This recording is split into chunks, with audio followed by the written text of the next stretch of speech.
ભરૂચ શહેરમાં મહિલા police constable દ્વારા આપઘાત કરવામાં આવતા સમગ્ર પોલીસ તંત્રમાં ખળભળાટ મચી ગયો છે. ભરૂચ મહિલા પોલીસ કોન્સ્ટેબલ તરીકે ફરજ બજાવતી પ્રીતિ પરમારે ગત રોજ રાત્રિના કોઈ અગમ્ય કારણોસર હેડક્વાર્ટર્સ ખાતે આવેલા તેના રહેણાંક રૂમમાં ગળે ફાંસો લગાવી આત્મહત્યા કરી લીધી હોવાનું બહાર આવ્યું છે. ઘટનાની જાણ થતાં જ પોલીસ વિભાગના ઉચ્ચ અધિકારીઓ તાત્કાલિક ઘટના સ્થળે પહોંચ્યા હતા.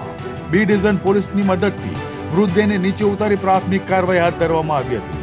ત્યારબાદ મૃતદેહને પોસ્ટમોર્ટમ અર્થે ભરૂચ સિવિલ હોસ્પિટલમાં ખસેડવામાં આવ્યો હતો.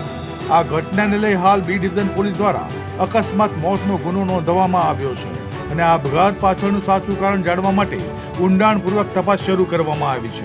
પોલીસ દ્વારા મૃતક મહિલા કોન્સ્ટેબલના પરિવારજનો તેમજ સહકર્મીઓની પૂછપરછ કરવામાં આવી રહી છે.